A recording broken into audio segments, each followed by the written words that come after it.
o programa Verbo da Vida, a palavra da fé ao seu alcance. É isso aí, muito boa noite. Bom estarmos juntos aqui toda terça-feira com o programa Verbo da Vida, a palavra da fé ao seu alcance. E o nosso objetivo de estarmos aqui é para a gente possa meditar na palavra e crescer naquilo que Deus tem para a nossa vida. Esse é um programa para aqueles que creem na Bíblia, para aqueles que se interessam em crescer em Deus. E eu sei que você é alguém que se interessa na palavra de Deus. Nós, claro, não sabemos de tudo, mas a gente acredita e confia na pessoa do Espírito Santo para poder nos ministrar. E nessa noite a gente está aqui com um presente, nós estamos aqui com a visita ilustre do nosso pastor Marco Brito, lá de Feira de Santana, está ensinando no Rema aqui em Pojuca. Boa noite, meu pastor. Boa noite, pastor. É uma honra estar aqui mais uma vez com o nosso irmão Apolo, a galera aqui de Pojuca, de Catu. Para nós é muito especial todo o tempo que a gente passa junto. Eu creio que essa noite vai ser uma noite maravilhosa, onde nós vamos crescer no Senhor. Aleluia. André Bahia? É isso aí. Boa noite, meu pastor Apolo Miranda. Boa noite aos nossos amigos que nos assistem pela TV Conteúdo. Para a gente é um prazer estar com vocês. Estamos com grandes expectativas para o que Deus irá fazer essa noite aqui. Será uma noite poderosa. E hoje, como sempre, estamos aqui com um sorteio deste livro poderoso, Não Fale Negativo. Da separado legado aqui do nosso apóstolo Bud. Então, se você quiser adquirir este livro, né, por sorteio, você coloca aqui embaixo, eu quero esse livro, e a partir daí você já está concorrendo. E hoje vamos ter uma palavra poderosa, né, com o tema Cooperadores de Deus. Então, se você tem alguma dúvida, quer esclarecer algo, comenta aí embaixo, a gente vai tirar toda a sua dúvida. Amém. Hilton Júnior? Boa noite, pessoal que está nos acompanhando. Nós estamos aqui toda terça-feira. Espero que todos estejam com o coração aberto para receber aquilo que Deus tem para liberar durante esse tempo, que é um tempo precioso. Meditar nas verdades da palavra e ser alimentado, né, por essas verdades. Se você tiver alguma dúvida, pode mandar aqui no YouTube. Nós também temos uma plataforma no Facebook. Mande lá suas perguntas que nós iremos aqui responder. Interaja conosco, porque esse programa é unicamente feito para que a gente possa crescer juntos. Amém. Amém? Então, Aleluia. fique com expectativas. Vamos de música e a gente já volta para bater um papo. Se liga no som. Amém. Glória a Deus.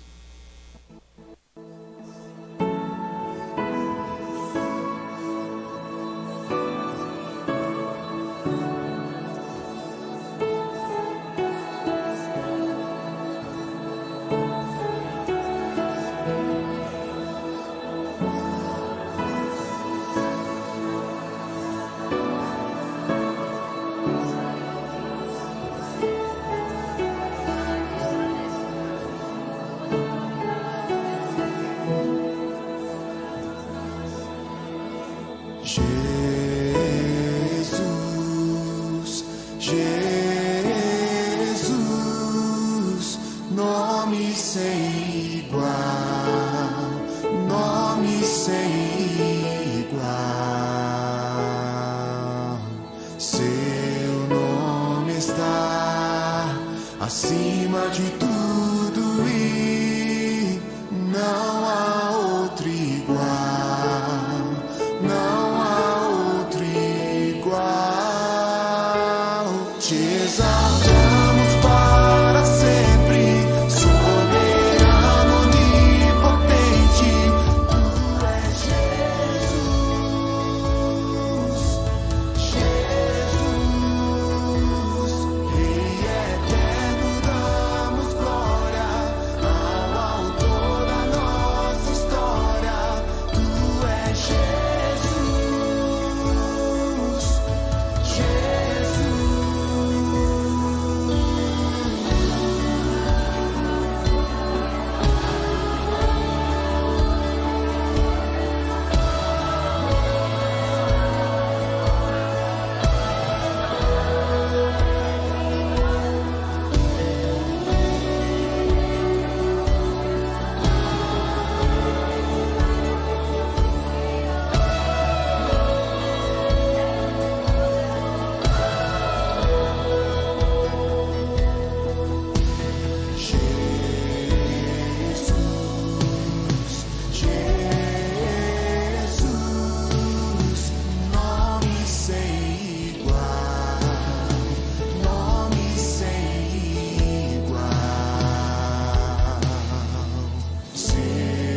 assunto. A gente fala aqui a cada semana de um tema específico, mas esse programa é principalmente para a gente poder tirar dúvidas. Então, se você lê a Bíblia, tem dificuldade em algum assunto, você pode mandar para nós aqui a sua pergunta e eu volto a repetir. Não é que a gente confie em nós mesmos, mas a gente tem certeza que o Espírito Santo, que inspirou todos os homens a escrever a Bíblia, ele é o autor. Então, ele sabe, ele pode nos responder e tirar qualquer dúvida. Então, você pode estar mandando suas perguntas para cá. A gente tem um mestre hoje aqui com a gente, pastor Marco Brito. Amém. Ó, professor do Rema, rapaz, ensinando aqui em Pojuca, e ele vai estar aqui tirando muitas dúvidas sobre algumas questões. Ele está ensinando evangelismo, ensina aliança de sangue. Acho que das 23 matérias do Rema, ele ensina todas. Então, é um homem capacitado para estar nos instruindo. Pastor da Igreja Verbo da Vida em Feira de Santana. Amém. E a gente vai estar falando essa noite aqui sobre ser cooperador de Deus, né? E baseado naquilo que Jesus fala em João 8:32, ele diz que e conhecereis a verdade, e a verdade vos libertará. Então, eu meditando essa semana nesse texto, eu pude ver que a verdade só consegue nos libertar se a gente entende a verdade. Há uma condicional, né? E conhecereis a verdade, e através do conhecimento da verdade chega a libertação. Amém. Então não vai chegar a libertação, né, na vida de ninguém enquanto não há um conhecimento daquela verdade. Jesus, ele declara isso. Há um outro texto em Oséias 4:6 que diz que o povo de Deus sofre por uma causa apenas: falta de conhecimento. E o conhecimento aí, irmãos, não é só de saber, mas é de praticar.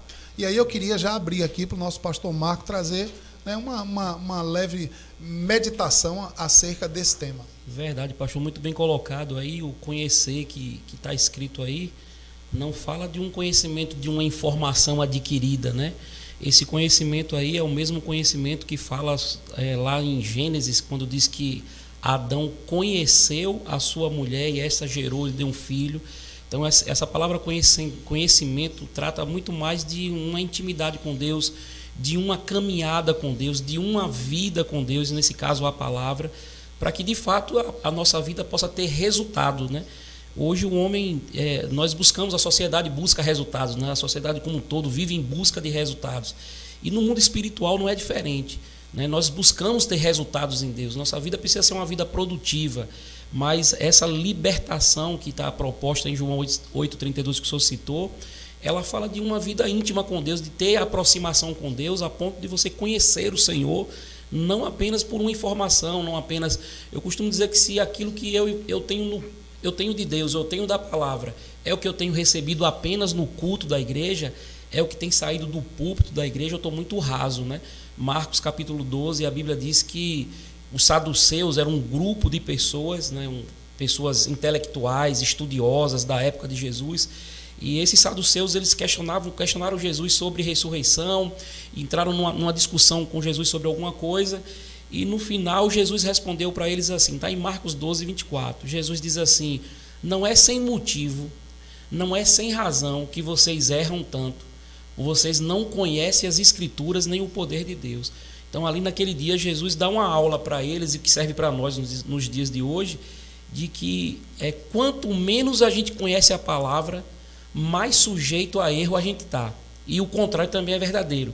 Quanto mais a gente conhece a palavra, menos a gente vai errar. Jesus associa isso, ele diz isso para aquele povo. Ele diz assim: não é sem motivo que vocês têm errado tanto. Ou seja, uma vida de erros constantes por um só fator, por não conhecer as Escrituras, como Jesus diz. Vocês não conhecem as Escrituras nem o poder de Deus. Então a proposta do corpo de Cristo, dada por Deus, é de que a gente possa conhecer o Senhor, né? Desenvolver uma vida íntima com Deus, para nos blindar de erros, né? Que normalmente a gente pode estar sujeito a acontecer comigo ou com qualquer outra pessoa, mas o conhecimento da palavra, ela vai produzir em nós filtros, né? Para que a gente possa errar menos nas tomadas de decisões, numa sociedade que entra, num casamento errado, num namoro que não deveria começar. Enfim, né? Uma mudança de cidade, uma mudança de igreja, uma mudança de tantas coisas que às vezes o ser humano, nessa ansiedade que tem sido hoje no dia a dia, tomando decisões e que às vezes trazem erros, né, para a sua casa, para a sua família, profissionalmente falando. E Jesus está dizendo que muitos erros são cometidos justamente por ignorância ou por não entender de fato a palavra como ela deveria ser entendida. Maravilha. Pastor, e como é que você vê assim, até para pessoas que vão atingindo um nível maior em Deus, né, que às vezes tem uma responsabilidade de liderança, pastores, o desafio que há em a gente não conhecer o Senhor superficialmente, porque há um momento que a gente começa a ter um conhecimento da palavra que a gente sabe desenrolar as coisas, né? A gente sabe falar, tem alguns versículos que a gente já tem gravado e que a gente sabe desenrolar aquilo. Mas como o senhor vê hoje o desafio da gente não estar apenas na teoria, mas na prática desse relacionamento com Deus? Hoje a gente estava no culto de oração, né, e a gente viu ser citado um versículo lá que fala que nós somos cartas vivas, né? A Bíblia fala lá, Paulo escrevendo, ele diz: vós sois cartas vivas para serem lidas e vistas. Então, esse agravante que Paulo coloca aí, ele está dizendo: você tem que ser uma carta não apenas para ser lida, mas ela precisa ser vista. Isso fala de testemunho, fala das pessoas observarem nas nossas vidas resultado daquilo que pregamos. Porque se na nossa própria vida a palavra que pregamos não está surtindo efeito, não está trazendo resultados, não está trazendo alcance, não está fazendo crescimento, por que as pessoas irão crer no que nós estamos pregando, né? Não faz sentido uma pessoa crer no que eu estou pregando, eu vou estar pregando sobre um casamento abençoado, sobre uma família abençoada, né? Uma família nos pés do Senhor, se o meu próprio casamento não tem um padrão, ou pelo menos não acompanha a minha pregação, sabe? E isso vai funcionando para áreas financeiras, para áreas de saúde, para todas as áreas. Se a nossa pregação hoje ela não tem fruto que respalde, isso é complicado para nós como ministros, para nós como influenciadores, né? Pessoas que estão aqui para influenciar, tocar na vida de outras pessoas. O escritor aos Hebreus, no capítulo 5 de Hebreus, ele fala isso, né? Que devido ao tempo decorrido, algumas pessoas já deveriam ser mestres, né? Pelo tempo que tem de cristão, pelo tempo que tem disposição à palavra, já deveria estar em um nível de poder ensinar a outras pessoas. Mas por causa daquelas pessoas não estarem praticando a palavra, o escritor aos Hebreus diz assim: vocês estão iguais a meninos que precisam de leite, de voltar outra vez para as doutrinas elementares, básicas, né, do Evangelho, de aprender como uma coisa deve funcionar. E Tiago também fala isso, né, que se nós somos apenas meros ouvintes e não praticantes da palavra, nós estamos enganando a nós mesmos, né?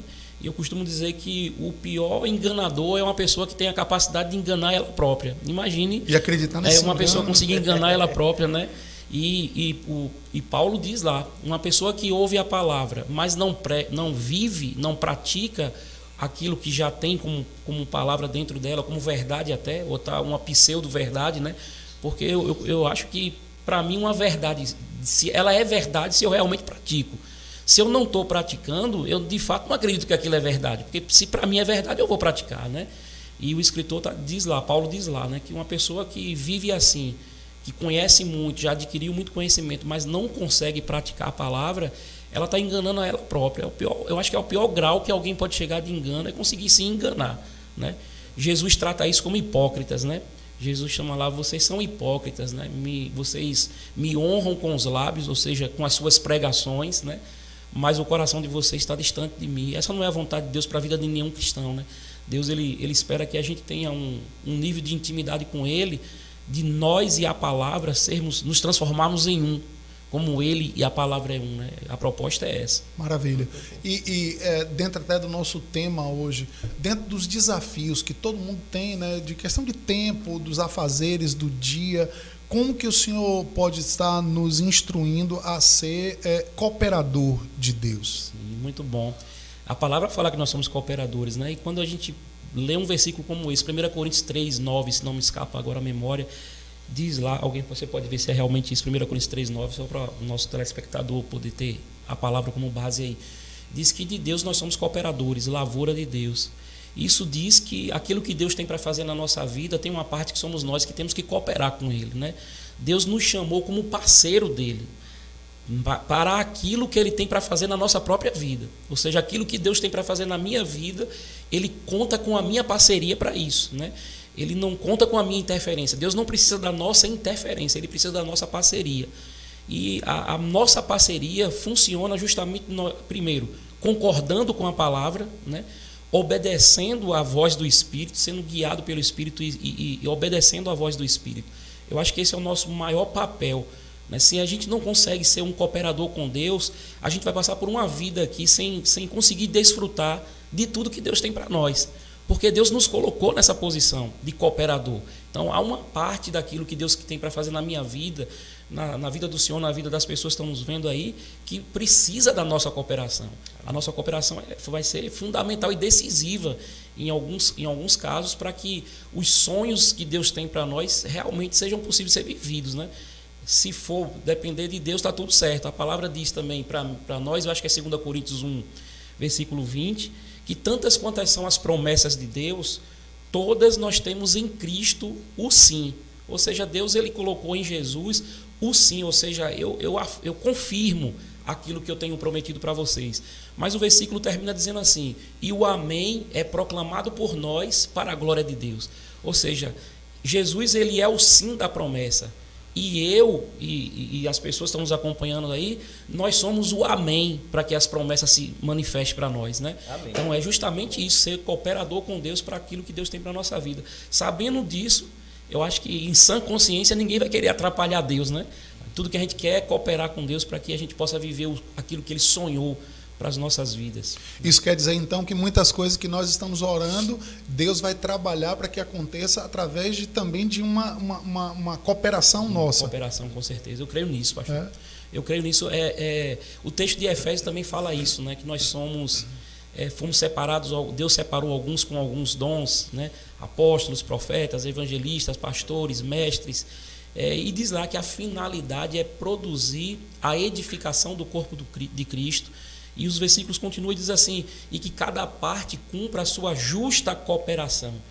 Existe uma justa cooperação nossa como corpo, como membro do corpo, e uma justa cooperação naquilo que Deus está fazendo para a edificação do corpo, né? E se existe uma justa cooperação, o contrário também é verdadeiro, né? Tem uma forma injusta da gente se comportar, né, no corpo, como membro do corpo. Eu creio que em vez de cooperar pode atrapalhar. Atrapalhando. Certamente que sim. Eu creio que sim. O exemplo de Judas eu acho que é um desses, né? Verdade. Jesus não separou Judas errado. Eu disse isso ontem para os alunos.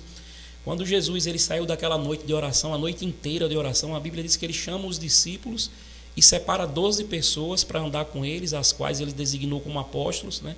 E eu estava dizendo ali, Jesus não chamou 12 homens apenas para cumprir um ministério, para trabalhar por 3 anos e meio. Jesus estava chamando aqueles homens ali para mudar a eternidade deles, né? O livro de Apocalipse diz que tem 12 colunas, João viu 12 colunas e cada um é para um apóstolo desse. Então Jesus não chamou apenas para andar 3 anos e meio, Jesus estava vendo um futuro inteiro, né, sendo traçado. E Jesus passou a noite inteira orando. E eu costumo dizer, eu tenho dito isso para as pessoas, Jesus não errou quando escolheu Judas, né? O texto diz lá que ele escolheu 12 pessoas, Jesus não cometeu erro nenhum. Judas era o homem certo, ele não era o homem errado não, ele era o homem certo. Lá o texto diz que Judas Iscariotes, aquele que se tornou traidor. Então perceba que Judas, ele se tornou traidor. Ele não cooperou com a obra que Deus tinha para a vida dele. Ele não foi cooperador com aquilo que Jesus chamou ele para fazer. E ele não era um traidor quando Jesus o escolheu. Porque se ele se tornou traidor, então ele não era traidor. Não, ele veio a se tornar traidor justamente quebrando esse vínculo de cooperação que devia haver entre ele e Jesus ali durante aquele tempo que Jesus estava com ele, né? Então é fundamental. E possivelmente eu, na minha vida, eu não sei a vida das outras pessoas, falo da minha, possivelmente algumas frustrações que eu já vivi, alguns prejuízos que eu já tive na minha caminhada cristã, possivelmente foi alguma falha minha nessa cooperação com Deus. Porque se eu estiver cooperando com Deus, o que Ele pensa ao meu respeito são caminhos de bênção e não de mal. É caminho para eu viver dias bons, dias de paz, dias felizes, né? A palavra diz lá em Jeremias 29:11, eu é quem sei, os pensamentos que eu tenho a vosso respeito são pensamentos de paz. Então, se eu posso fazer uma análise da minha vida e encontrar momentos da minha vida em que eu não estava vivendo paz, possivelmente, nesses momentos, eu não estava cooperando com Deus. Não estava cooperando para que os planos dele fossem real para mim, né? Dele não fosse real para mim. Mas, glória a Deus, que Deus é misericordioso, amoroso, né? Amém. É só a gente reconhecer que errou, volta em algum lugar que a gente está errando, algum momento que a gente está falhando, pede perdão ao Senhor, realinha, volta para o trilho e as coisas vão fluir normalmente. Deus é Deus de restituição, de tempo também perdido, né? Isso quer dizer, então, que se alguém, por exemplo, reconhece uma debilidade na sua vida, alguém que se tem como um pavio curto, e ela está orando para poder exercer domínio próprio, muitas vezes Deus vai dar situações de problemas. Muito provável. Né? E aí, tem muita gente que fala, poxa, mas só acontece problema na minha vida, e só me encontro com pessoas que me faz me irar, tal. Mas talvez não esteja entendendo que é um tratamento de Deus para vencer ali naquela situação. É muito provável. Jesus, ele diz isso, né? Ele diz assim, olha, quando você estiver sendo perseguido por causa do evangelho, a gente tem que também separar isso, né? Tem pessoas que falam, estou sendo perseguido, mas na verdade a pessoa está com um problema no caráter, né? Não está lidando com as coisas como deveria lidar e acaba vindo as consequências. Mas vamos deixar de lado essas pessoas e essas situações. Digamos que você está vivendo uma vida buscando ao Senhor, uma vida temente a Deus, procurando crescer no Senhor, no seu chamado, né, em servir a igreja, servir a sociedade, enfim. E começa a vir algumas perseguições. Jesus diz assim, olha, se começar a vir algumas perseguições para você por causa do evangelho, Jesus disse assim, alegre-se, você deve se alegrar porque grande é o seu galardão, né? Então, se está vindo algum galardão, é resultado de uma prova dessa para uma promoção, né? O galardão ele não vem sem você estar cumprindo aquilo que Deus tem para você. E Jesus está dizendo que perseguições acontecem para que galardões se manifestem. Não é isso que Jesus fala? Se estiverem perseguindo vocês por causa do meu nome, vocês devem se alegrar, porque grande é o galardão. Então Jesus está dizendo que algumas perseguições que a gente passa, tem galardões nos aguardando após a fase. Então eu posso crer que isso possivelmente é Deus dando algumas permissões da gente passar por algumas coisas, algumas situações, para que promoções sejam liberadas para a nossa vida, né? E aí é um momento onde a gente deve cooperar mesmo. É num momento como esse que a gente não deve falhar. Lá no Getsemane, Jesus diz isso, né? Jesus ele vai ali fazer aquela oração e ele diz, Pai, se possível, passe de mim esse cálice, né? A gente tem que olhar para aquela passagem das Escrituras, que ali o que estava sendo decidido era o nosso futuro, né? Quando Jesus estava dizendo assim, se possível, passe de mim esse cálice, era o meu futuro que estava sendo decidido naquela hora, né? E Jesus diz, mas faça a sua vontade, não faça a minha. Quando Jesus volta e encontra os discípulos dormindo, aí Jesus diz para ele assim, vocês não puderam vigiar, jejuar, orar comigo, nem mesmo por uma hora. Aí Jesus disse assim, você fique atento, a carne é fraca, o espírito está pronto, mas a carne é fraca, né? E Jesus estava chamando a atenção para a gente andar sempre em vigilância, porque existem situações como aquela, que são situações de decisões importantes, que está definindo coisas de futuro e de muitas pessoas, e que se a gente falhar na cooperação, não é só a nossa vida que está perdendo, né? Existem consequências na vida de outras pessoas, talvez filho, esposa, pai, mãe, né? Coisas que podem estar em jogo em determinadas situações e a gente acaba vacilando, né? Não estando vigilante, e a gente quebra esse apoio, essa cooperação com Deus e está definindo o futuro de outras pessoas, né? A gente vê muito, foi falado sobre esse livro aqui, né, do apóstolo Bud. Eu fico pensando se ele não tivesse escutado, dado a instrução de Deus, de ter vindo para o Brasil praticamente sem dinheiro nenhum, sair de uma nação como os Estados Unidos, né, para vir para o Brasil como missionário, se ele não tivesse cooperado com Deus nessa missão que Deus deu para ele, talvez nós não estivéssemos aqui hoje na TV Cultura, fazendo um programa para pessoas que estão acompanhando aí. Não era só a vida conteúdo, do não TV, é? TV Apolo tira a gente do ar. Desculpa, Apolo. Mas estou profetizando que você vai além da TV Cultura também. Amém. A TV Conteúdo, nós não estaríamos na TV Conteúdo. Amém. As pessoas não estariam aqui ouvindo a gente falar se o apóstolo Bud não tivesse sido cooperador com Deus naquilo que Deus falou para ele fazer. Então nós precisamos estar sensíveis ao Espírito, né? Ser guiado pelo Espírito o tempo todo, não tomar decisões. Eu me lembro de um treinamento na empresa que eu trabalho, Daniel Godry, é um grande homem aí conhecido, aí, é guru de treinamento de empresas e tudo mais, né? E eu lembro de uma frase dele que ele diz assim, nunca tome nenhuma decisão quando você estiver cansado ou nervoso. Eu aprendi essa frase e falei, rapaz, que frase poderosa. É muito provável que a decisão esteja errada se você estiver cansado ou nervoso, né? E às vezes o diabo também lança situações contra nós em momentos dessas decisões, como estava lançando ali com Jesus. Jesus estava sendo tentado, né, a passar o cálice. E às vezes a gente toma algumas decisões equivocadas. O apóstolo Bud certamente deve ter sido desafiador para ele morar nos Estados Unidos, né? Sim, E ouvir certeza. uma instrução, sai e vá para o Brasil, um país de terceiro mundo, quando ele fez isso praticamente, né? um país ainda subdesenvolvido, né? E ele sair do conforto da sua nação, da sua família e vir para um desafio como esse. Na verdade, ele estava só cooperando com Deus. E nós hoje somos resultado dessa cooperação, né? Maravilha. Que a gente possa ter também essa sensibilidade de dar sequência a esse legado que começou com ele aí. Amém. Nós somos parte disso. Amém. Amém. Vamos abrir para perguntas? Vamos lá. Antes de começar a pergunta aqui, você pode ganhar este livro aqui, esse livro maravilhoso, né? Já fizemos a propaganda devida aqui. É só você comentar aqui embaixo, eu quero este livro, e a partir daí você está concorrendo a ele, tá bom? Vamos lá, Júnior.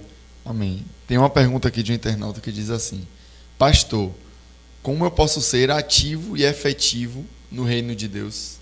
Amém, glória a Deus. Pergunta Manda bala aí. profunda, dá para fazer um seminário sobre isso, né? Como ser ativo e efetivo no reino de Deus. Irmão, olha, eu ouvi uma frase do pastor Edilson de Lira, pastor Verbo da Vida, Petrolina, médico, um homem maravilhoso, um homem provado e aprovado aí. Ele disse assim: antes do ide tem o vinde, né? Então isso fala muito no meu coração, né? Até separo isso para abordar na matéria evangelismo, porque a gente tem falado muito sobre o ide do Senhor. E glória a Deus por uma pergunta como essa, mostra um coração com intenções de acertar, né? Eu acho que o passo principal, irmão, eu espero que eu possa estar te respondendo, assim, digamos que alcançando a sua expectativa na resposta. Eu acho que o primeiro passo é você estar com o Senhor, né? A gente precisa estar com o Senhor. A Bíblia diz que quando Jesus separou esses 12, Jesus separou os 12 para estar com Ele e andar com Ele. E depois os enviou para pregar. É maravilhoso essa maravilhosa intenção do seu coração de querer ser efetivo e eficaz para o reino. Eu também quero isso para a minha vida. Mas não há possibilidade de eu, você ou qualquer outra pessoa ser efetivo e eficaz para o reino, no cumprimento do chamado, sem uma vida com Deus, né? Nós fomos chamados primeiro para estar com Deus. E Deus está mais interessado em você do que naquilo que você pode fazer para Ele. Deus está mais interessado em mim do que no meu trabalho. Ele me capacitou para uma obra, Ele te capacitou para uma obra, Ele nos capacitou para uma obra, mas Ele está muito mais interessado em nós do que na obra que a gente pode fazer para Ele. A obra que a gente foi chamado para fazer para Deus, Ele pode até levantar outra pessoa para fazer, mas você e eu somos insubstituíveis, né? Muito bom. Uma vez, no começo do meu chamado pastoral, eu estava andando numa pegada muito corrida. Eu ia para a igreja segunda, terça, quarta, quinta, sexta, né? Eu congregava em Salvador e eu ia para a segunda, quarta e sexta para a Rema, terça-feira para culto de oração, quinta-feira para culto na igreja, sábado, quando tinha alguma programação sábado, eu estava sábado na igreja, domingo de manhã, domingo de noite na igreja. Praticamente eu estava vivendo 7 dias direto dentro da igreja. E um dia eu estava ministrando a palavra e quando eu terminei de ministrar, uma irmã muito simples da igreja, sem nem tanto estudo assim, ela se aproximou de mim e disse assim: pastor, eu tenho uma palavra que Deus mandou lhe dizer, só que eu estava com medo de lhe dizer. Eu falei: mas pode dizer, minha irmã, se Deus mandou dizer, pode dizer. E ela disse assim: Deus falou que era para dizer para o senhor dormir. Aí eu falei: como assim? Ele disse que é para você dormir mesmo, pastor, descansar. Aí eu falei: amém. Então eu ouvi aquela palavra como uma instrução da parte de Deus, dizendo para mim: você está correndo muito aí, está com muita correria, né? Ou seja, só tentando trabalhar, produzir coisas para Deus. E aí, indo para casa, o Espírito Santo ministrou no meu coração e ele disse algo para mim que marcou e eu tenho vigiado para que eu possa seguir essa instrução. Ele disse para mim: olha, eu posso encontrar alguém para substituir o seu chamado, mas eu não vou encontrar alguém para substituir você. A sua família não vai encontrar alguém para substituir você. Muito bom. Então a gente precisa estar focado sim, interessado e comprometido com o que a gente tem para fazer para Deus. Mas antes da gente ir para o ID, é melhor a gente cumprir o vinde, estar com o Senhor, receber as instruções de Deus, só fazer o que Ele mandar, né? Não fazer o que Ele não vai mandar a gente fazer, porque isso vai preservar e vai dar mais longevidade de vida para você, né? Nós habitamos em um corpo e nosso corpo é limitado, né? Então a gente precisa ter cuidado com isso. Mas eu acho que o meu conselho vai mais acerca disso, pastor. De a gente ter uma vida com Deus. É exatamente o que nós estamos falando aqui. Ter uma vida com a palavra, uma vida com Deus. E o cumprimento do chamado e a eficiência desse cumprimento vai ser natural. Vai ser uma consequência. Amém, muito bom. Pastor, tenho algumas amigas que se dizem se identificar com um grupo LGBT+, e aí tem outras sílabas aí, quase que infinitas. Como faço para ser cooperador de Cristo neste ambiente? Glória a Deus. Que bênção, né? Ambiente como esse, nós que somos cristãos, nós não vamos entrar na discussão do mérito, né? Eu acho que não cabe essa discussão. Existem profissionais de saúde, de outras áreas aí, de psicologia, de antropologia, de ciências humanas, que são mais habilitados do que nós para entrar numa discussão tão complexa e profunda como essa. Mas eu poderia dizer para você que ambiente onde a luz do Evangelho não tem encontrado lugar, é um ambiente que trevas estão habitando no lugar. Não estou falando das pessoas em si, estou falando da ignorância em que muitas pessoas vivem, né? E pautam as suas vidas em cima desses conceitos que eles desenvolvem. A melhor forma de você ser cooperadora com Deus é você ser luz, né? Amém. Eu vejo que nós entendemos que nós somos seres espirituais, né? E como seres espirituais, nós andamos em 2 trilhos, como o irmão Rega costuma dizer: o trilho do natural e o trilho do sobrenatural. Amém. Então, o espírito que nós habita, ele tem característica de se manifestar através de palavra de sabedoria, palavra de conhecimento, profecia, língua, cura, milagres, poder, essas coisas. O ser humano, independente de ser LGBT, de ser hétero, de ser homo, de ser os que mais, seja lá o que for, o ser humano tem necessidades. Todo ser humano tem necessidades. Todo ser humano tem questões, né, a serem resolvidas, independente da fé que professa ou da inclinação que tem para alguma coisa. E normalmente as suas amigas não é diferente. Possivelmente, independente delas serem LGBT ou outra coisa, elas têm demandas. E demandas, às vezes, espirituais. E essas demandas espirituais, você é a resposta, né? Então, você é a resposta de coisas que, às vezes, só está no coração delas, que elas não comunicou nem para pai, nem para mãe, nem mesmo para você, que é amiga. Mas o Espírito do Senhor que habita em você conhece o coração dessas pessoas. E, de repente, o Espírito de Deus ele pode te usar como uma resposta que vai desmontar tudo aquilo que, para elas, é um alicerce, mas, na verdade, não passa de um castelozinho de areia, sofismas, né, que o diabo vai construindo com o passar do tempo na mente de algumas pessoas, mas que uma palavra ungida, cheia do Espírito, carregada de unção, precisa e cirúrgica, derruba tudo. Amém. Então, eu acho que a forma de você ser cooperadora com Deus num ambiente como esse é você ser exatamente o que você é, uma filha de Deus, cheia do Espírito, ungida pelo Espírito, cheia da palavra, cheia de amor, cheia de compaixão, né? E poder ser respostas. Eu acho que é a resposta para essas pessoas, né? Amém. Maravilha, manda bala. Muito bom, muito boa resposta. Amém, Deus é bom. Pastor, como saber quando estou sendo aprovado por Deus? Tem alguma pergunta para o pastor Alessandro? Hoje a gente vai lhe apertar aqui. Eu sou apertado aqui toda semana. Quando chega um convidado, a gente Essas aperta. perguntas são perguntas que a gente tem que pedir um tempo para orar. Né? Aqui é tudo na lata.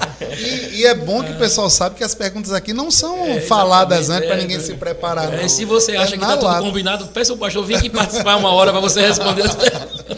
Sim, repita a pergunta. Como saber quando estamos sendo aprovados por Deus? Glória a Deus. É simples, Jesus disse que nós conhecemos uma árvore pelo fruto que ela dá, né? Então eu acho que você pode olhar para a sua própria vida. A Bíblia diz que eu não posso ser seu juiz, eu não posso estar julgando você, mas a Bíblia diz que você mesmo pode fazer isso, né? A Bíblia fala que a gente deve julgar a nós mesmos. Então de vez em quando fazer um balanço, né? Parar para olhar como é que está a vida, os últimos meses, o que é que tem acontecido, o que é que você tem feito, né? O que é que tem dado resultado, como é que não está. Normalmente vai ter coisas que você vai estar fazendo, vai estar frutificando, vai ter coisas que não vai estar, aquilo ali você vai, ou você melhora o planejamento sobre aquilo, ou você está vendo que realmente não vai funcionar, corta, joga fora. Mas eu creio que o fruto, né? Olhando para o fruto, olhando para a sua própria vida, olhando para a sua vida profissional, para a sua vida sentimental, para a sua vida ministerial, para a sua vida enquanto marido, enquanto esposa, não sei se foi um homem ou foi uma mulher que perguntou, mas enfim, existe formas de você avaliar se você está sendo produtivo para Deus, se você está sendo aprovado diante de Deus. Eu poderia dizer para você que só se você já é cristão, se você já entregou a sua vida para Jesus ou não, Mas se você já entregou a sua vida para Jesus, você já é aprovado por Deus só pelo fato de você já ter entregado a vida para Jesus. Hoje o seu mediador é Jesus, né? A palavra diz que Jesus é o nosso mediador, ele é o nosso cordeiro diante de Deus. Toda a minha aprovação e toda a sua aprovação diante de Deus passa por Jesus. Se Jesus está aprovado, eu estou aprovado por causa dele, não por causa de mim. A Bíblia diz que eu não sou mais eu quem vive, é Cristo que vive em mim. Então eu já morri, né? O velho homem, a velha criatura morreu, as coisas velhas passaram, tudo se fez novo por causa dessa nova vida que eu agora tenho em Deus. E por causa dessa vida minha em Cristo, eu já estou aprovado, né? Amém, então muito tem bom. dois aspectos de você entender. Se você está falando de ser aprovado como pessoa, você já é aprovado por estar em Cristo, né? Cristo nos deu aprovação. Agora, se você está falando de uma aprovação no seu trabalho, como um obreiro de Deus, como foi de fato a pergunta, basta olhar para os frutos, né? A gente olhando para os frutos, a gente sabe se a árvore está boa, se está precisando de um adubozinho mais, se está precisando de uma poda, né? A árvore frutífera, de vez em quando, precisa de poda, né? Verdade. Para poder produzir mais frutos. Verdade. Tem coisas que a gente precisa podar da nossa vida, né? Muito bom, muito bom. Tem uma pergunta aqui que é uma curiosidade. Pastor, nós sempre fomos ensinados que a festa de São João representa a morte de João Batista. Porém, conversando com um colega, ele disse que representava um nascimento. Qual é a real verdade? Eu não tenho essa resposta. Se eu tenho essa resposta, a festa de São João. A origem eu sei que veio de alguns países frios e que acendiam fogueiras para se aquecer, né? Então, a origem, pelo menos... Da fogueira, né? É, da fogueira. Então, por aí já tira que não é um nascimento, nem tampouco, talvez, a morte de João Batista.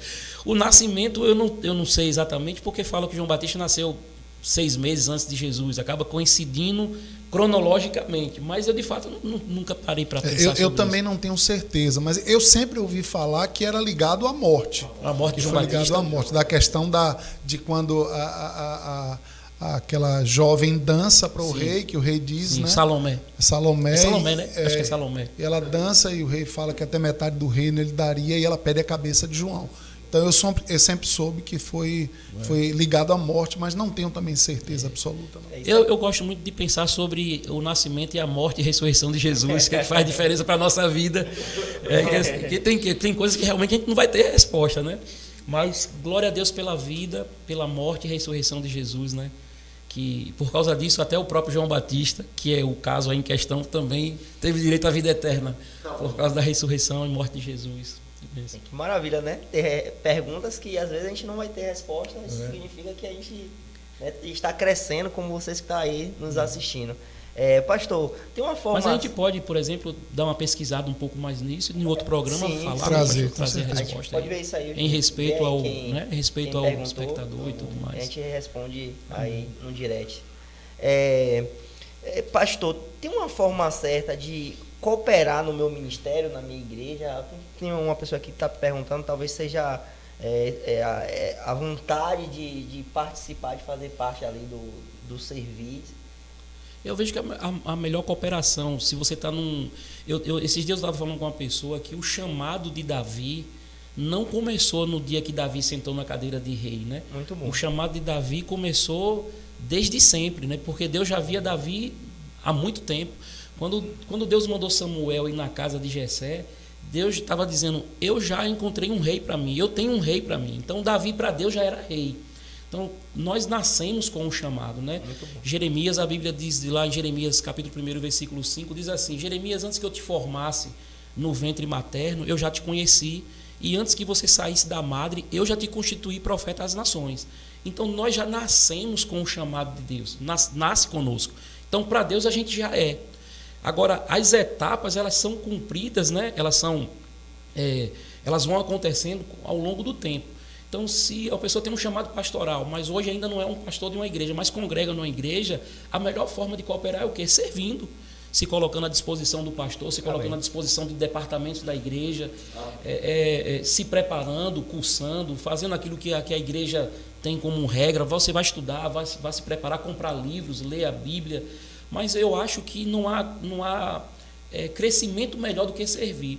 O crescimento de Davi, a gente vê que o tempo todo foi servindo. Muito bom. Servindo ao pai, depois servindo ao próprio rei Saul, passou um tempo servindo ao rei Saul. Então, o crescimento E o amadurecimento de Davi para cumprir o seu reinado foi servindo, sendo fiel nas etapas que estão passando, né? A Bíblia fala que nós devemos ser fiéis onde nós somos colocados. Amém.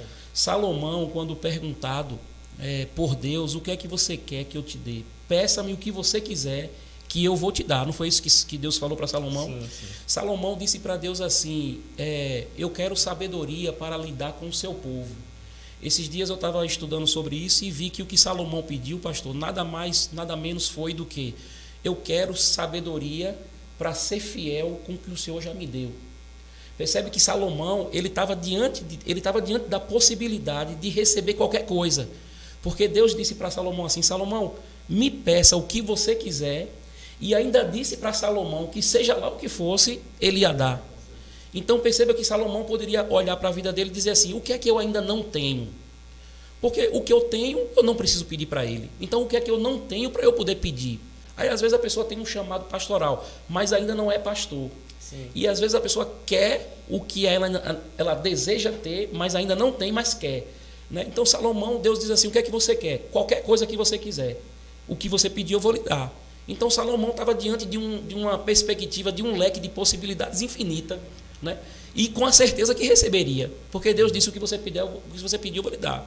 Só que Salomão, em outras palavras, Salomão disse assim, o que eu quero do Senhor é capacidade para eu ser fiel com o que eu já tenho e não com o que eu não tenho. Ele poderia pedir coisas que não tinha, mas o que ele pediu foi, eu quero uma capacidade sobrenatural sobre a minha vida para que eu seja fiel com o que eu já tenho, que era o povo nas mãos dele. Amém. Então, o que Salomão nem sabia, mas ele estava citando um versículo da Bíblia que vinha escrever no futuro. O versículo que diz, seja fiel no pouco e o muito vai ser acrescentado a você. Muito bom. Então, se a pessoa tem essa inclinação, a certeza de um chamado e quer saber de Deus como cooperar, seja fiel na estação que já está, né? E em vez de pedir a Deus promoção para ser o que ela está desejando ser, faz como Salomão, me dê sabedoria para eu ser fiel com o que eu já tenho, para eu ser Maravilha. um bom administrador Muito naquilo bom. que já está nas minhas mãos. Muito bom. Maravilha. E como um pastor assim vê, né, as pessoas que ele está treinando na igreja e identifica os chamados e percebe fases diferentes, como é que o senhor vê isso? Eu acho que pastor, o senhor como pastor vai dizer para mim aí, eu acho que pastor é igual um centroavante com a bola na marca. Quando a gente vê um talento na igreja, vê alguém com um chamado, eu vejo igual é uma bola que está na marca do pênalti para eu chutar para dentro do gol, para o cara voar. A vontade nossa é fazer o cara voar logo, né? E se a gente não tiver cuidado, a gente começa, né? Enfim, eu vejo que o nosso papel como pastor, primeiro identificar, né? Ter a sensibilidade da parte de Deus para identificar, chamar a pessoa para perto, né? Andar com a pessoa, passar ensinamentos, dar responsabilidades, monitorar de longe, dando responsabilidades, trazer respostas, né? Trazer relatórios para essas pessoas. Eu acho fascinante essa possibilidade que nós pastores temos de acompanhar, né, o crescimento de uma pessoa, de um talento que chega na nossa igreja.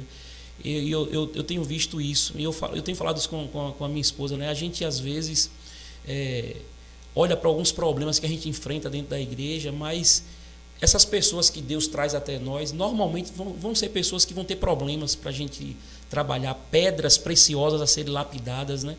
E o que eu vejo muito, pastor, é ensinar etapas, ter calma, ter paciência. As pessoas tem muitas pessoas que são ansiosas, inquietas, né?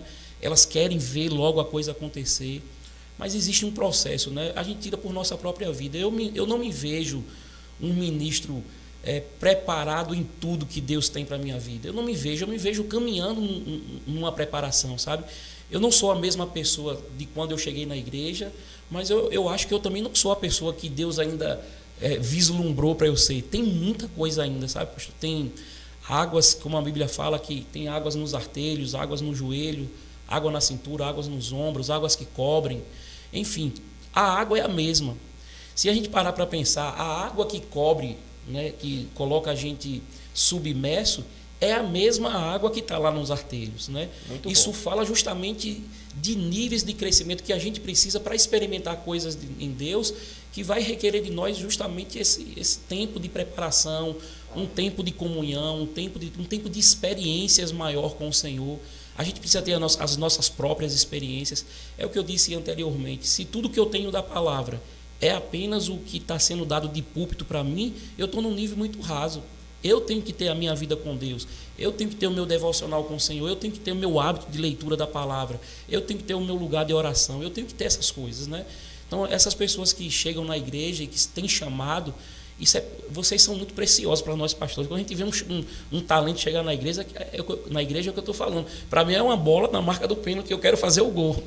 Mas vocês também precisam entender que a cooperação que parte de vocês no cumprimento do chamado, que parte de nós, né? Estou falando de nós, que eu também estou admitindo que eu tenho áreas da minha vida que eu preciso crescer, é justamente desse vinde, de você estar com o Senhor e de você crescer. E para nós, pastores, eu acho precioso demais. Quando chega um músico talentoso, chega um pregador bom na igreja, uma pessoa que tem uma eloquência, que prega bem, rapaz, isso é maravilhoso demais. Um profeta, uma profetisa, isso é bom demais para a igreja. A palavra diz que o papel dessas pessoas é promover a edificação, o crescimento, né?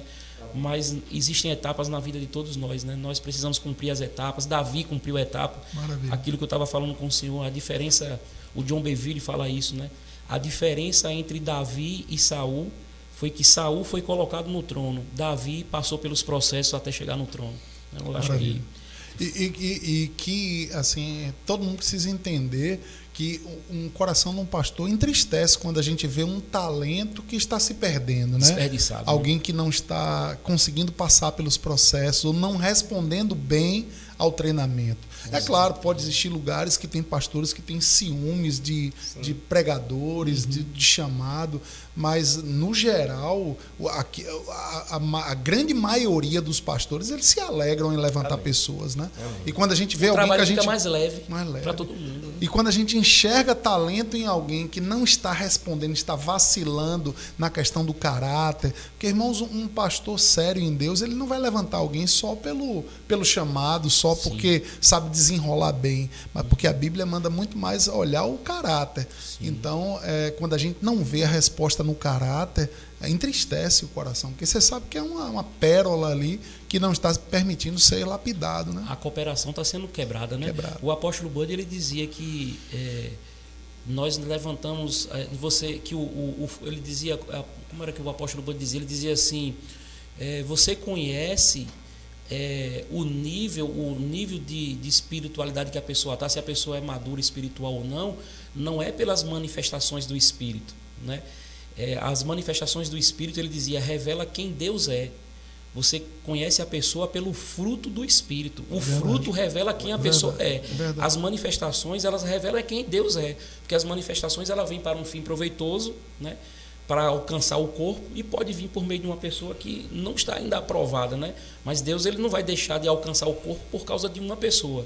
Mas o apóstolo Bud dizia isso. Para você conhecer uma pessoa madura, não é olhando se ela flui nas manifestações do Espírito, se ela ora em outras línguas, se ela interpreta, se ela profetiza. Não é isso. Essas coisas, essas manifestações, está revelando quem Deus é.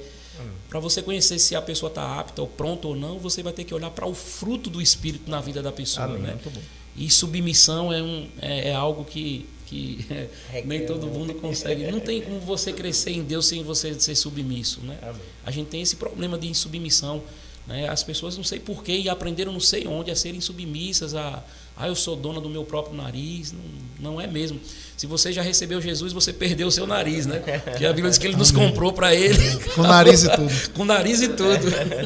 É verdade, verdade. Muito bom. E eu vejo assim, o sucesso de um grande líder, né, de um pastor, de alguém, sucesso que eu vejo em Deus, é exatamente o quanto que ele consegue levantar, de preparar pessoas que possam tocar a obra independente dele. Eu mesmo amo cultos, nós acabamos de ter um culto lá na igreja, em que o culto acontece sem eu precisar pegar no microfone, sem minha esposa precisar pegar no microfone, em que pessoas que estão sendo treinadas, elas iniciam e terminam o culto, e a gente está ali como um membro comum, adorando ao Senhor, participando como um membro normal, né? Se a gente não tiver cuidado, os pastores acabam indo numa linha de que todo culto ele tem que pegar o microfone, ele tem que falar alguma coisa, e Jesus, ele deixou, né, isso registrado. Sim. Ele treinou 12 pessoas ao ponto de que quando ele partiu, aqueles homens tocaram o ministério até que chegasse até nós a palavra. Estavam bem treinados, né? Bem treinados. Ainda Jesus, antes de partir, a gente vê passagem que Jesus envia, os né? 70. Envia os 12, envia os 70. Jesus confiava, né? Muito bom. Confiava nas pessoas, dava crédito para as pessoas. Amém. E o pastor falou bem, aí a gente fica triste quando a gente vê um talento desperdiçado e às vezes por questões de caráter, né? Coisas que não deveria estar mais acontecendo no nosso meio, né? Mas o coração do pastor está sempre disposto a ajudar, a levantar e seguir. Amém. Pastor, se Deus ele é onipotente, por que ele precisa da nossa cooperação? Justamente por ele ser onipotente, né? A onipotência de Deus, a soberania, a onipotência, é um atributo de Deus, né? Se você já estudou no Rema, você viu lá na matéria Caráter de Deus. Se você não estudou, se matricule no Rema. Muito bom. O Rema é maravilhoso, tem uma matéria chamada Caráter de Deus. Eu costumo dizer, eu recebi Jesus em 1992. Fiz o Rema, comecei a fazer o Rema em 2011. Eu nunca tinha escutado falar de caráter de Deus. Eu vim escutar falar de caráter de Deus no Rema, né? E caráter fala dos atributos, né? Daquilo que é intrínseco ao ser, ao indivíduo, né? E soberania ele é um atributo de Deus. Deus é soberano. E a soberania de Deus, ela só é legítima porque Ele nos deu livre-arbítrio, né? Então, por que é que a minha adoração ela é legítima?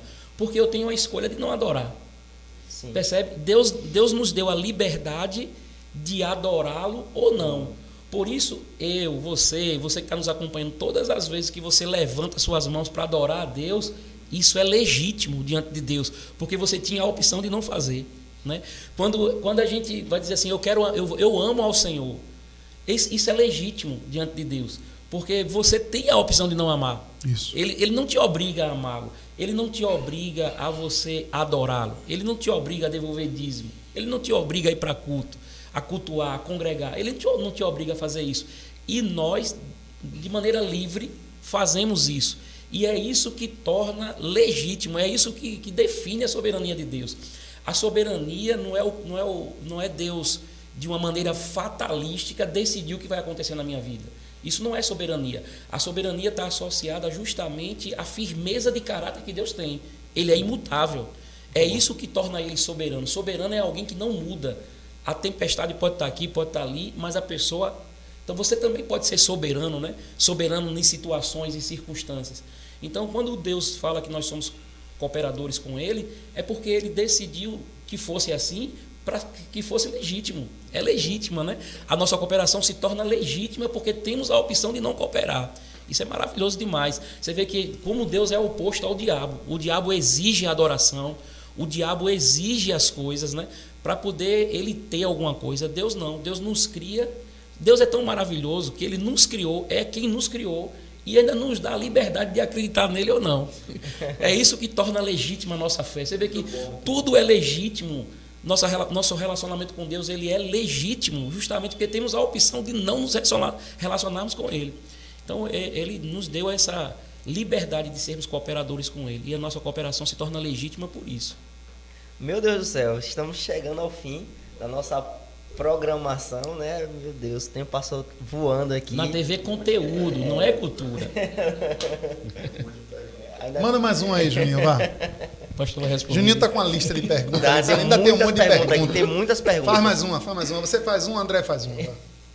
Pastor, cooperar com Deus inclui abrir mão de nossas vontades?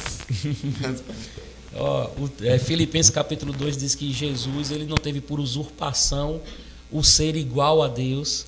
Nós devemos lembrar que Jesus foi um grande cooperador com Deus, né? Muito bom. Jesus é um exemplo de cooperação. Verdade. Então a palavra diz que Jesus ele não teve por usurpação o ser igual a Deus, mas ele se esvaziou de si mesmo, né? Deixou a sua glória, se esvaziou da sua glória, assumindo a forma de servo, e achado na forma de servo, foi obediente, aquela coisa toda que está lá em Filipenses 2. Então Jesus tem um fator determinante na vida de todo crente, que é a palavra chamada renúncia, né? Renúncia faz parte da vida, da caminhada cristã. Verdade. Nós precisamos. Jesus um dia declarou também: seja feita a tua, não a minha vontade. Jesus teve que renunciar à vontade própria dele para ser um cooperador com a maior obra que nos alcançou, né? Então, certamente sim, certamente renúncia faz parte da nossa cooperação com Deus. Fala, André. Muito bom. Pastor, podemos cooperar com Deus em um ambiente que há dissensão? Que há dissensão. Aí tem e analisar que ambiente é esse. Mas num ambiente como esse, é o ambiente mais apropriado para a gente ser cooperador com Deus, né? Verdade. O lugar onde tem trevas, Caos, né? onde tem trevas, esse é o lugar onde a luz precisa Necessita de luz, necessita né? de luz. Agora, eu não sei exatamente em que sentido a pessoa perguntou, e também fica difícil a gente tentar imaginar em que sentido foi que a pessoa perguntou. Mas às vezes, porque ela pode ter perguntado, tem divisão. Se tem divisão, Deus não. Vamos colocar num ambiente igreja pra gente ter uma... Pode ser no ambiente de igreja, pode ser no ambiente de casamento. Às vezes as pessoas falam sobre casamento. Sim, Se casamento. a pessoa não está concordando, a palavra diz que Deus ele ordena a bênção quando tem unidade. Então não sei se é sobre esse aspecto. E no caso de cooperação, não é sobre isso que a gente está falando necessariamente, né? Mas mesmo sendo assim, ainda assim a gente pode cooperar e influenciar o ambiente. Muito né? bom. Jesus chegou em uma terra onde o que havia era dissensão. Né? Tinha muita dissensão onde Jesus estava. E Jesus conseguiu cooperar com Deus. Né? Nós estamos falando de ser cooperadores com Deus. Né? Então, a minha cooperação com Deus vai transformar a atmosfera onde eu Muito estou. bom. Né? Então, um lugar como esse é um lugar mais indicado para que haja cooperação com Maravilha. Deus. E entender também que cooperar com Deus não é obrigar ninguém a fazer a vontade de Deus, mas é a gente ser o sim. cooperador, né? E nem obrigar também ninguém a fazer a nossa vontade. Exato. A gente não precisa fazer a vontade dos outros, nem também querer que os outros sejam obrigados a fazer a vontade de Deus, porque isso deve ser uma atitude de coração. muito bom. Mas você pode cooperar com Deus no ambiente onde você está, mesmo que outras pessoas não queiram, decidam não cooperar. Isso mesmo. A gente pode Por ser. exemplo, se a gente tentar obrigar a pessoa a cooperar com Deus, já não é mais legítimo, como nós estávamos falando, né? E a gente pode encontrar também, havia muitas dissensões entre os 12 que estavam andando com Jesus. Sim. Né? E nem por isso Jesus não completou a caminhada com aqueles 12, né? Então, Judas mesmo andava em dissensão o tempo todo, não concordava com o bálsamo nos pés de Jesus. Judas andava... O próprio Pedro, né, enciumou de João e diz, esse aí é Vai Jesus. fazer o que com esse? Esse Vai aí. fazer o que com Jesus esse? falou, fica na tua, rapaz, eu verdade, quero que ele me siga e verdade. acabou. Então, essas coisas vão acontecer em E todo Jesus meio. falou pra gente, né? Essas coisas vão acontecer. Né? Aí daqueles que por quem eles vêm, mas vão acontecer. Né? Estamos no mundo, né? Maravilha. Amém, é isso aí. Vamos aí de ganhador aí, vamos fazer o sorteio. Eu quero também pedir nesse momento para Apolo colocar a foto aí do ganhador ou ganhadora da semana passada. Na verdade foi o ganhador, meu irmão Cariston. Um grande abraço aí para este grande homem de Deus. Ele está ligado na programação, Amém, né? amém. Né? Quem sabe a semana nele também, né? Vamos de sorteio, né? Já passou a foto aí, Apolo. E o ganhador, na verdade, a ganhadora de hoje é a nossa irmã Geovânia Neri. Geo Neri aí ganhou este livro aqui. Vamos te entregar essa semana, tá certo? Geonéria é de onde? É a esposa de Ramon, a irmã Gel. Que legal. Eu posso mandar um beijo pra minha esposa? Pode, aí? Chamou claro, de pastor. príncipe aqui na live, viu, pastor? Chamou quem? Príncipe. A esposa Ela dele? Tá aí na live aí? Então, vou mandar beijo É um pra minha negócio esposa meloso linda. que só. Mandar um beijo pra minha esposa linda, maravilhosa. Passarinho cantando, né, pastor? Vai ter passarinho cantando que só amanhã de manhã, Glória a Deus. rapaz. Vamos aproveitar e de considerações finais, né? Vou dar uma palavra aí, pastor. Assim, foi uma honra estar com vocês assim. A gente falar sobre a palavra é bom, né? Eu gosto demais de falar da Bíblia. Né? Se a Apolo deixar aqui, a gente pode passar a noite toda aqui falando. Vamos marcar com a Apolo uma vigília. Uma Programa vigília. Um programa vigília. Uma live de vigília. Live vigília. Então, é uma honra estar falando da palavra de Deus. Eu gosto muito de falar da palavra de Deus, principalmente acompanhado de pessoas assim como nós estamos aqui, né? Como a gente veio de um culto maravilhoso, como o pastor falou, e continuar falando do Senhor é bom demais. Eu amo falar do Senhor e estar aqui sempre para falar de Deus é uma bênção. Amém, amém. E você que gostou da live, próxima semana, terça-feira, às 20h45, estaremos aqui, tá certo? Para desfrutar de um tempo também glorioso. E você que mora em Feira de Santana, vai lá na igreja do Amém. nosso pastor, a Igreja Verbo da Vida, aí em Feira, dá um Google aí, você vai encontrar o endereço da igreja. E você também que mora em Pojuca, temos nossos cultos terça, quinta e domingo. Terça-feira às 19 horas, quinta top às 19 horas. Domingo temos culto 10 horas da manhã, escola bíblica dominical, e às 18 horas um culto poderoso, né, de celebração. Inclusive neste domingo estaremos à presença do nosso pastor, né, aí no culto de homens. Então você é convidado para estar conosco. Será Vai estar ministrando sábado para os jovens e Sábado, domingo lá na igreja. Dia 14, culto de jovens. Vai ser poderoso. Sábado jovem vai ser maravilhoso. É isso glória a aí. Deus, glória a Deus. Hilton Júnior. É muito bom estar aqui, estar ouvindo essa palavra, meu Deus. E sabe, eu incentivo os irmãos a estarem buscando do Senhor aquilo que Deus tem para liberar sobre as nossas vidas e estar se alimentando, né, da palavra, uma boa palavra, na verdade, procurar ministrações e também ter sede, né, daquilo que Deus tem para liberar nesse tempo. Então é muito bom Deus está promovendo esses programas aqui, cultos. Amém. Então vamos ficar ligados naquilo que Deus ele tem nos chamado para fazer nesse tempo. Amém. Agradecer ao pastor Marco, né, por esse tempo aqui com a gente na programação aqui. E também nesse tempo com o Rema, né? Você que não conhece o Rema aí, ano que vem, eu creio que será o seu ano. Então procura saber para se matricular, fazer o Rema. Ele está ensinando já esse ano, já a segunda matéria aqui. Para nós é sempre, nós somos muito abençoados com a vida dele aqui. Tá? Vai estar ministrando domingo na igreja, então você pode ir lá participar. Vai ser muito bem-vindo. Obrigado. Amém. E eu quero orar por você. Amém. Pai, Amém. em nome de Jesus, obrigado por tua palavra Amém. que está sendo pregado, Senhor. Amém. Nós estamos aqui para cumprir a tua vontade, de fato, para cooperar com o Senhor. Amém. Obrigado pela vida de cada homem e mulher que entrou nessa programação, o que vai assistir depois. Nós os abençoamos, nós declaramos cada pessoa crescendo em ti. Obrigado por ter o evangelho crescendo nessa região, Senhor. E a Bahia sendo impactada pela palavra da fé. Nós te agradecemos, doce Espírito, no nome precioso de Jesus. Amém. Seja abençoado na palavra, na prática, no crescimento daquilo que Jesus é. Em nome de Jesus. Um beijo no coração. Amém. E quem ganhou